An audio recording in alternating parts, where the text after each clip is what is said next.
میرا پیارا نبی کتنا پیارا نبی ساری ولا تنہرہما، اور ان کو جھڑکی بھی نہیں دینی، سخت الفاظ میں ان سے بات بھی نہیں کرنی۔ کیسے بات کرنی ہے؟ وَقُلْ لَهُمَا قَوْلًا كَرِيمًا، ان دونوں سے جب بھی بات کرنی ہے تو بڑے نرم لہجے میں بات کرنی ہے۔ کریم قول، بہت نرم اور پولائٹ آپ کا جو لہجہ ہو وہ ان کے لیے آپ استعمال کریں۔ وَخْفِضْ لَهُمَا جَنَاحَ الذُّلِّ مِنَ الرَّحْمَةِ، اور ان کے لیے اپنی رحمت والے کندھے جو ہیں وہ جھکائے رکھیں، عاجزی و انکساری کے ساتھ ان کے سامنے اپنے کندھے جھکا کے رکھیں، ان کے سامنے اکڑ کر تکبر کے ساتھ اس طرح پیش نہیں آنا، بلکہ صرف اپنی زبان سے نرمی نظر نہ آئے، جب والد یا والدہ کا سامنا ہو تو تمہارے کندھے بھی جھکے ہوئے ہوں، تمہاری زبان بھی جھکی ہوئی۔ صرف زبانی ان سے نرم لہجے میں بات نہیں کرنی، بلکہ عملاً بھی ان کے سامنے عاجزی کا اظہار کرنا ہے، اور صرف اسی پہ کافی نہیں بلکہ وَقُلْ رَبِّ ارْحَمْهُمَا كَمَا رَبَّيَانِي صَغِيرًا، پھر ان کے لیے تم نے دعا بھی کرنی ہے، والدین کے لیے دعا بھی کرنی ہے۔ اور دعا کیا کرنی ہے؟ دعا بھی رب نے سکھائی، یوں کہنا ہے رب ارحمہما کما ربیانی صغیرا، یا اللہ ان دونوں پہ یوں رحم فرما جیسے ان دونوں نے بچپن میں مجھ پر رحم کیا۔ یعنی بچپن میں جیسے میرے والدین نے میرے ساتھ محبت، پیار، شفقت اور اس طرح کا سلوک کیا، تو یا اللہ ان پہ بھی اسی طرح شفقت اور خیر اور محبت فرما۔ ربکم اعلم بما فی نفوسکم، جو کچھ تمہارے دلوں میں ہے تمہارا رب جانتا ہے، رب کو سب پتہ ہے۔ ان تکونوا صالحین فانہ کان للاوابین غفورا، اور اگر تم توبہ کرتے ہو تو اللہ تعالیٰ تمہیں معاف کرنے والا ہے۔ یعنی کبھی زندگی میں کوئی غلطی ہوئی ہو، کوئی کوتاہی ہوئی ہو، کہیں خدمت میں کمی رہ گئی ہو، کہیں کوئی ایسا جملہ بول دیا گیا ہو تو توبہ کرو، استغفار کرو، والدین سے معافی مانگو، اگر وہ دنیا سے چلے گئے ہیں تو ان کی قبر پہ جا کے معافی مانگو، اللہ تعالیٰ معاف فرمانے والا ہے۔ وَآتِ ذَا الْقُرْبَى حَقَّهُ، اور جو بھی قریبی رشتہ دار ہیں ان کو ان کا حق دو، والمسکین، اور مسکین کو اس کا حق دو، وابن السبیل، اور مسافر کو اس کا حق دو، ولا تبذر تبذیرا، اور فضول خرچی مت کرو، ان المبذرین کانوا اخوان الشیاطین، بے شک فضول خرچی کرنے والے شیطان کے بھائی ہیں، اور شیطان ہمیشہ اپنے رب کا ناشکرا ہی ہوتا ہے۔ معزز احباب، یہ 15واں پارہ ہے، سورہ بنی اسرائیل ہے، اور اس کی آیت نمبر 23 سے ہم نے شروع کیا ہے۔ یہاں پہ خاص طور پہ والدین کے حقوق کی بات کی جا رہی ہے۔ اللہ کریم نے سب سے پہلے اپنا حق بیان کیا کہ عبادت جو ہے یہ صرف تم نے میری کرنی ہے، میرے سوا کسی کی عبادت نہیں کرنی، میرے سوا کسی کے سامنے سر بسجود نہیں ہونا۔ اور اپنی عبادت کے ذکر کے فوراً بعد اللہ تعالیٰ نے والدین کا ذکر کیا، وبالوالدین احسانا، عبادت میری کرنی ہے اور احسان اپنے ماں باپ کے ساتھ کرنا ہے۔ اس کا مطلب ہے کہ اللہ کریم نے اپنے ذکر کے ساتھ والدین کے ذکر کو جوڑ کر بیان کیا، تو یہ والدین کی عظمت پہ دلالت کرتی ہے یہ بات کہ رب نے اپنے ساتھ والدین کو جوڑ دیا، ان کا ذکر کیا، تو ان کا احترام اور ان کا ادب اس لیے بے حد زیادہ ہے، اور ان کے ساتھ حسن سلوک کا حکم ہے، احسان کا۔ والدین کے ساتھ احسان کیجئے، والدین کے ساتھ احسان کیجئے، یعنی جو آپ نے ان کا بدلہ دینا ہے وہ بدلہ تو دینا ہی ہے، مگر بدلے کے بعد اس کے اوپر ان پہ احسان کیجئے۔ اب آپ اس بات سے اندازہ لگائیں کہ ایک شخص کو دیکھا حضرت عمر فاروق رضی اللہ تعالیٰ عنہ نے، جس نے اپنی والدہ کو کندھوں پہ اٹھایا ہوا تھا اور وہ خانہ کعبہ شریف کا طواف کر رہا تھا، تو آپ نے اس سے پوچھا بھی تو نے کتنی دیر سے اپنی والدہ کو کندھوں پہ اٹھایا ہوا ہے؟ تو اس نے کہا حضور بچپن میں میری ماں نے جتنا مجھے اٹھایا تھا میں نے اپنی والدہ کو اس سے زیادہ اٹھا لیا ہے، یعنی 2 سال میری ماں نے مجھے اٹھا کے دودھ پلایا تو مجھے 2 سال سے زیادہ عرصہ ہو گیا ہے، میں یمن سے چلا ہوں اور 2 سال سے میں خانہ کعبے کا طواف کر رہا ہوں اور اپنی والدہ کو کندھے پہ اٹھایا ہوا ہے۔ تو میں نے کیا اس کا حق ادا کر دیا؟ تو فرمایا اس کا حق تو بہت دور کی بات ہے. اور ایک مقام پہ نبی پاک صلی اللہ علیہ وآلہ وسلم حضور کا فرمان ہے، آپ نے فرمایا اس کا حق تو بڑی دور کی بات ہے، تو نے تو اپنی ماں کی ایک رات کا حق بھی ابھی ادا نہیں کیا. پوری زندگی کا تو بہت دور کی بات ہے، ایک رات کا حق. ایک حدیث پاک میں یہ بھی ہے کہ تو نے تو ابھی اپنی والدہ کے اس نے جو تمہیں دودھ پلایا تھا تو اس دودھ کے ایک گھونٹ کا حق بھی ادا نہیں کیا. ایک مقام پہ یہ بھی ہے کہ تیری والدہ جو سردیوں میں جب وہ آرام کرتی تھی اور تو بستر پہ پیشاب کر دیتا تھا تو وہ تجھے خشک جگہ پہ سلاتی تھی اور خود گیلی جگہ پہ وہ آرام کرتی تھی، تو اس ایک لمحے کا بھی حق ادا نہیں کر سکا. یعنی اس شخص نے اتنی خدمت کی کہ والدہ کو کندھوں پہ اٹھا کے اس نے 2 سال تک رکھا، تو پھر بھی حق ادا نہیں ہوا. تو جب حق ادا نہیں ہوا تو پھر احسان کہاں سے ہوگا؟ احسان تو اس سے آگے کی چیز ہے، احسان تو اس سے کہیں آگے کی چیز ہے. تو اللہ تعالیٰ نے پھر یہ کیوں فرمایا کہ تم اپنے والدین پہ احسان کرو؟ اس لیے فرمایا کہ تم جتنی بھی خدمت کر لو، جتنی بھی خدمت کر لو، تمہیں یہ پتہ ہونا چاہیے کہ یہ خدمت تو ان کا حق بھی ادا نہیں کیا گیا. احسان تو دور کی بات ہے، کہیں خدمت کرنے کے بعد تمہارے ذہن میں یہ نہ آ جائے کہ میں نے بڑا تیر مار لیا ہے، میں نے بڑی خدمت کر دی ہے. نہیں، خدمت نہیں، کچھ بھی نہیں کی. ان کی خدمت کا جو حق ہے وہ بھی ابھی ادا نہیں ہوا، ان پہ احسان تو اس سے بھی کہیں اعلیٰ درجے کی بات ہے. حضرت امام حسن پاک سے پوچھا گیا کہ احسان کیا ہے، تو آپ نے فرمایا احسان یہ ہے کہ اپنے والدین کی ہر وقت خدمت کرتا رہے اور ان کے سامنے کبھی اف بھی نہ کہے. یعنی کوئی ایسا لفظ جس سے ان کو تکلیف ہو وہ اپنی زبان پہ نہ لا. وَلَا تَقُلْ لَهُمَا اُفٍ، اپنے والدین کے بارے میں اف بھی نہ کہے. کیا مطلب ہے اف بھی نہ کہے؟ یعنی ایسا لفظ جس سے ان کو تکلیف ہو، ناگوار گزرے. تو جب پوچھا گیا کہ اس کا کیا مطلب ہے، امام مجاہد اور دیگر محدثین اس کو بیان کرتے ہیں کہ جی اس کا کیا مطلب ہے کہ اف بھی.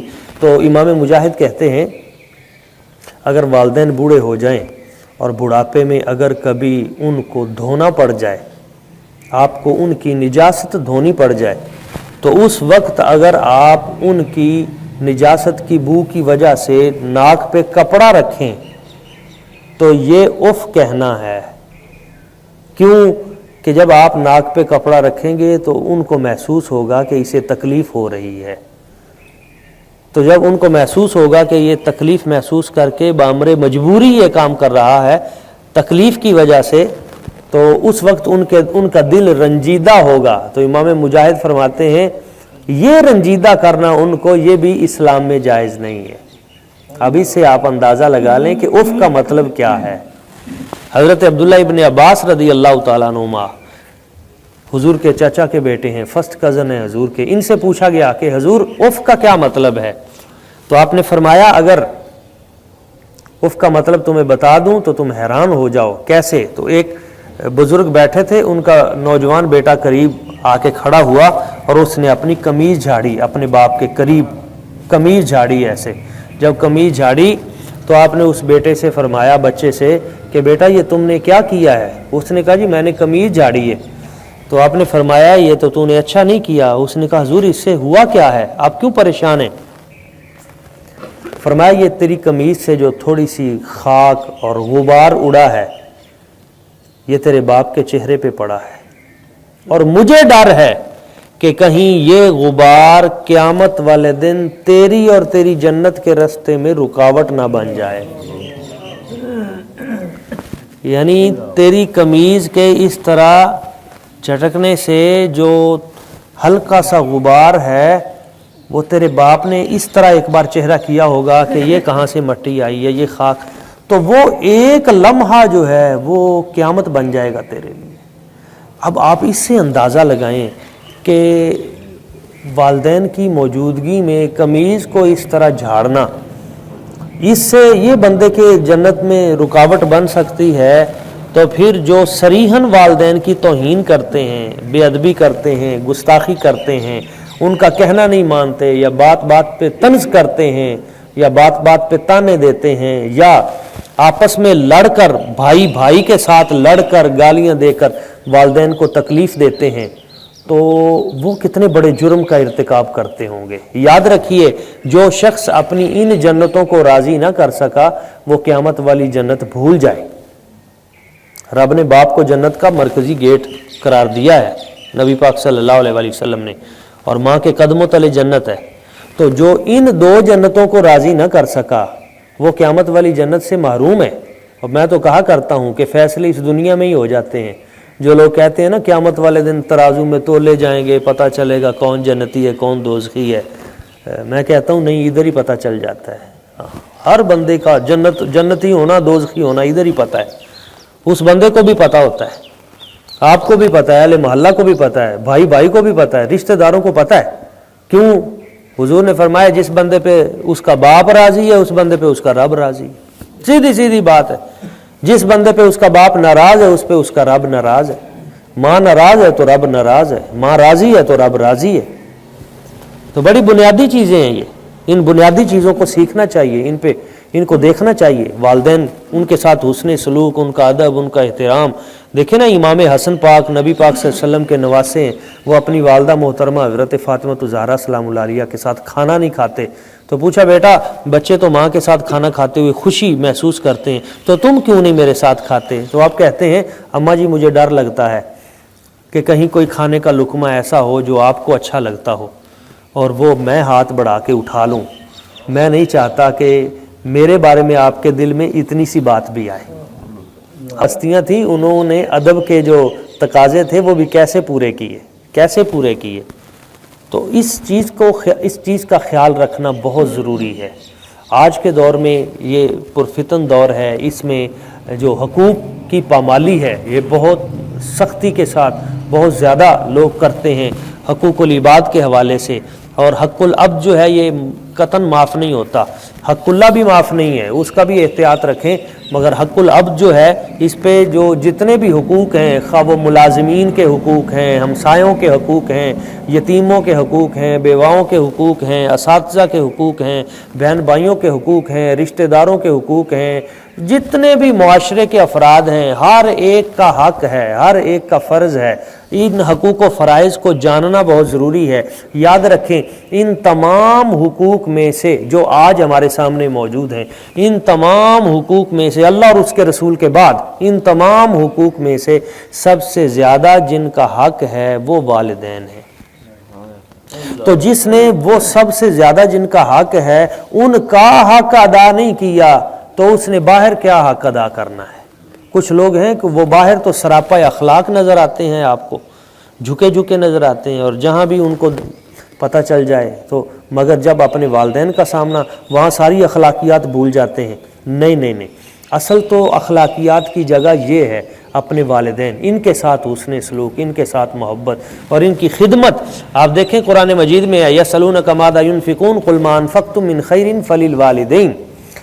صحابہ کرام نے عرض کی یا رسول اللہ صلی اللہ علیہ وآلہ وسلم پیسے آ گئے تھے نا، کچھ دولت آ گئی تھی، تو حضور کہاں پہ خرچ کریں؟ تو اللہ تعالیٰ نے فرمایا جب تمہارے پاس مال آ گیا ہے، پیسہ آ گیا ہے، تم نے خرچ کرنا ہے، انفقتم من خیر فللوالدین، تو سب سے پہلے والدین پہ خرچ کرو۔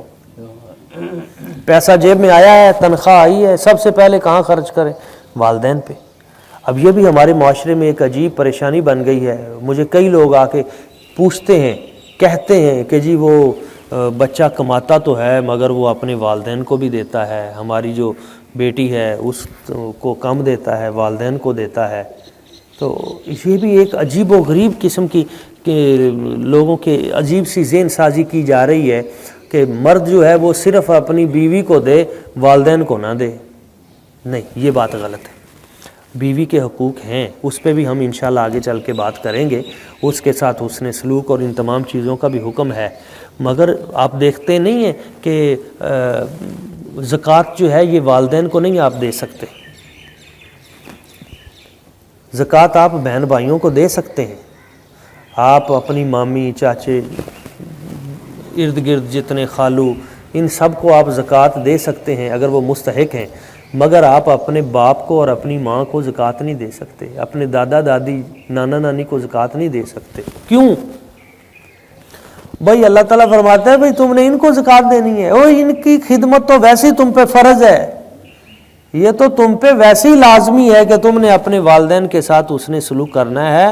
انت و مالک لابیک، بھائی تیرا سارا مال تیرے باپ کا مال ہی ہے، ان کے ساتھ یہ ونڈ نہ کریں کہ یہ میرا ہے یہ تیرا ہے، یہ تو تیرے اوپر پہلے ہی فرض ہے۔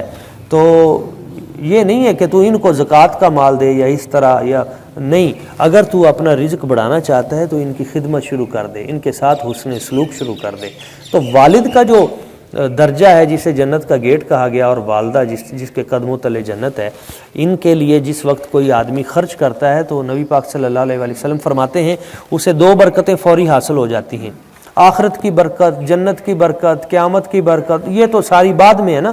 جب کوئی اپنے باپ پر یا اپنی ماں پہ خرچ کرتا ہے تو 2 نعمتیں اسے فوری حاصل ہو جاتی ہیں۔ حضور ارشاد فرماتے ہیں ایک تو اس کی زندگی بڑھا دی جاتی ہے، دوسرا اس کا رزق بڑھا دیا جاتا ہے۔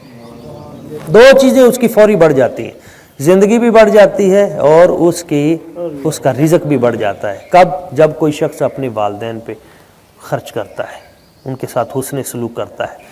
تو یہی اللہ تعالیٰ اس مقام پہ فرما رہا ہے کہ تم نے ان کو جھڑکی بھی نہیں دینی، اور جب بھی کلام کرنا ہے تو بڑی نرمی کے ساتھ کلام کرنا ہے۔ اور وَخْفِضْ لَهُمَا جَنَاحَ الذُّلِّ مِنَ الرَّحْمَةِ، اپنے کندھے ان کے سامنے جھکا کے رکھنے، ان کو تکلیف نہیں دینی۔ آپ کی گالیوں کی وجہ سے، آپ کی لڑائیوں کی وجہ سے، آپ کے کیس پرچوں کی وجہ سے، آپ کے ارد گرد محلے میں برے رویے کی وجہ سے لوگ آپ کے ماں باپ کو شکایت لگائیں کہ آپ کا بچہ ایسا ہے، ان کو تکلیف ہو، ایسا نہیں کرنا کسی لمحے بھی نہیں۔ جب بھی ان کو خبر ملے تو ان کو خبر ملے کہ آپ کا بیٹا نیک ہے، آپ کا بچہ اچھا ہے، آپ کی اولاد جو ہے وہ صالح ہے، اور ان کے ساتھ ان کے لیے دعائے مغفرت بھی کرتے رہیں۔ رب ارحمہما کما ربیانی صغیرا، یا اللہ ان دونوں پہ رحم فرما جیسے انہوں نے بچپن میں مجھ پہ رحم کیا۔ والدین کے لیے جو دعا کرنی ہے نا، یہ بہت بڑی نعمت ہے، اس کو معمول بنا لیں۔ روزانہ اپنے والدین کے لیے دعا کریں، رزق کے راستے کھل جائیں گے، خیر کے راستے کھل جائیں گے، شفا کا راستے۔ اگر کوئی چاہتا ہے کہ مجھے شفا ملتی رہے، والدین کے لیے دعا شروع کر دیں، اللہ تعالیٰ کی ذات و برکات آپ پہ کرم کی انتہا فرما دیں۔ روزانہ دعا کریں، بلکہ جب بھی دعا کریں اپنے والدین کو اپنی دعا میں شامل کریں۔ اگر وہ دنیا سے چلے گئے ہیں تو کنیکشن ختم نہیں ہوا، پھر بھی دعا جاری رکھیں، ان کی مغفرت کے لیے دعا کریں، ان کی آخرت کے لیے دعا کریں، ان کی قبر میں نجات کے لیے دعا کریں۔ یہ روزانہ معمول بنا لیں۔ اور آپ کو ایک اس سے اور یہ بھی نسخہ بتا دوں، صوفیاء کے ہاں معمول ہے اور نیک لوگوں کے ہاں بھی، کہ وہ جب دعا کرتے ہیں تو اپنی دعا میں پھر وہ پہلے سورہ اخلاص پڑھ لیتے ہیں۔ جیسے آج بھی میں نے کہا کہ تھوڑا سا سورہ اخلاص پڑھ کے میرے ملک کر دیں، تو قل واللہ شریف پڑھ لی، سورہ فاتحہ پڑھ لی، تو یہ پڑھ کے پھر بڑی بڑی عظیم ہستیاں جو آپ کے ذہن میں موجود ہیں، ہم تو ہمارا جو شجرہ ہوتا ہے ہم اس کے افراد کو، وہ عظیم اولیاء کو، صوفیاء کو، حضرت آدم علیہ السلام سے لے کے حضور کی ساری امت کو، تو جن جن کے نام یاد ہوتے ہیں آپ کو، جن جن کے نام یاد ہوں، آپ کے بہن ہے، بھائی ہے، باپ ہے، دادا ہے، دادی جان ہے، کوئی بھی رشتہ دار ہیں، ان سب کے نام لے کر آپ وہ ان کو ایصال ثواب کریں۔ اس کا پتہ کیا فائدہ ہوگا؟ یہ جیسے ہم کسی کو گفٹ نہیں بھیجتے، کسی کے گھر کھانا بھیجتے ہیں، کسی کے گھر میں عید پہ تحفہ بھیجتے ہیں، تو اگلا بندہ اس کو اچھا محسوس کرتا ہے کہ یار اس بندے نے میرے طرف یہ چیز بھیجی ہے، مہربانی اس کی جی، تو وہ جواب میں اس کی طرف بھی کوئی نہ کوئی۔ اچھا، جب آپ روزانہ کسی کی طرف بھیجتے ہیں تو پہلے تو آپ بھیجیں گے تو وہ تھوڑا سا حیران ہوگا، پھر آپ روزانہ بھیجیں گے تو وہ خوش ہوگا، پھر آپ مستقل بھیجیں گے تو انہیں انتظار ہوگا کہ بھئی ابھی آیا نہیں ان کی طرف سے تحفہ، تو وہ آپس میں بات چیت کرتے ہیں۔ اور پھر پتہ کیا ہوگا؟ جب آپ دنیا سے جائیں گے نا، آپ کے لیے سامان پہلے تیار ہے، وہ سارے موجود ہوں گے۔ تو اس لیے یہ جو صوفیاء کا سلسلہ ہے نا، کہ شروع سے لے کے بڑی بڑی عظیم ہستیوں، ان سب کو ہم ایصال ثواب کرتے ہیں۔ اس کو معمول بنا لیں زندگی کا، اور یہ ایک نسخہ پتہ نہیں کتنے سارے نسخوں سے آپ کو آزاد کر دے گا۔ کتنی مشکلیں اس میں حل شدہ موجود ہیں اگر آپ روزانہ یہ کام شروع کر دیں۔ اور دوسروں کے ساتھ حسن سلوک، اور جن کے والدین دنیا سے رخصت ہو گئے ہیں پھر کبھی کبھی ان کی قبر پہ بھی جائیں، ان کے لیے ایصال ثواب کریں، ان کے لیے کوئی نیکی کا کام کریں۔ ایک صف جیسے یہ ایک صف اس کے اوپر جو بندہ نماز پڑھتا ہوگا تو ظاہر ہے اس کا اجر آپ نماز پڑھنے والے کو بعد میں ملتا ہے، پہلے اس شخص کو اللہ تعالیٰ کی ذات پہنچاتی ہے۔ اس طرح کوئی نیکی کا کام کریں، کوئی ان لوگوں کے لیے کوئی نہ کوئی خیر پہنچانے کا سامان کریں کہ ان کو قبر میں اس کی راحت اور برکت ملتی رہے۔ اور ایک بات اور بھی اس کے ساتھ میں بیان کر دوں کہ ماں صرف وہ نہیں ہے جس نے آپ کو جنم دیا ہے، وہ بھی ماں ہے جس نے آپ کو بیٹی دی ہے، وہ بھی باپ ہے جس نے آپ کو اپنی لخت جگر دی ہے۔ ساس اور سسر یہ بھی والدین کا درجہ رکھتے ہیں، تو ان کے ساتھ حسن سلوک اور ان کے ساتھ محبت اور عقیدت کا تعلق یہ بھی بڑا ضروری ہے۔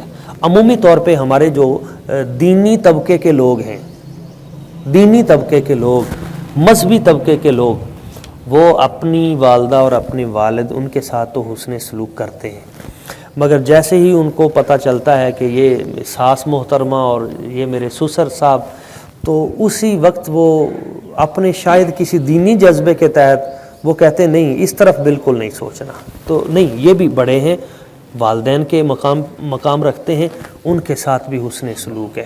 تو جہاں آپ ارد گرد لوگوں کی خدمت کرتے ہیں تو کبھی کبھی ان کی خدمت بھی ضرور کیا کریں، ان کو بھی حد المقدور جتنا ہو سکے وہ آپ خوش رکھیں اور ان کے ساتھ بھی حسن ارادت اور حسن عقیدت رکھیں، خدمت کریں ان کی۔ اس سے بھی آپ کو اللہ تبارک و تعالیٰ کی بارگاہ قدس سے برکتیں ملیں گی، بلکہ میں کہتا ہوں آپ کو اس سے اللہ تعالیٰ سے تو جو ملنا ہے، ادھر سے بھی اللہ تعالیٰ کی برکات کے صدقے اپنے گھر سے بھی آپ کو سکون ملے گا۔ تو اس کے ساتھ اللہ تعالیٰ ارشاد فرماتا ہے، میں اپنی گفتگو سمیٹتا ہوں، اللہ تعالیٰ فرماتا ہے یہ تم نے جو خدمت کی ہے یہ تو کی ہے، جو کچھ تمہارے دل میں ہے تمہارا رب بہتر جانتا ہے۔ اچھا، اس میں آگے جا کے اللہ تعالیٰ نے فرمایا کہ اگر تم خدمت نہیں بھی کر سکتے، تمہاری مالی استطاعت نہیں ہے، ترجوہا فقل لہم قولا میسورا، یعنی تم خود ہی اتنے غریب ہو، تمہاری حالت اتنی کمزور ہے، پہلے تو بیان کر دیا کہ اگر تم ان کے ساتھ کچھ تعاون کرو گے تو تمہارا رزق بڑھ جائے گا، آسانی ہو جائے گی، مگر پھر بھی تمہارے پاس کچھ بھی نہیں ہے ان کو دینے کے لیے، تو اب دیکھیں اللہ تعالیٰ کی ذات کیسے تربیت ہماری کر رہی ہے۔ فقل لہم قولا میسورا، فرمایا اگر انہیں کچھ نہیں دے سکتے تو دو نرم بول ہی دے دیں،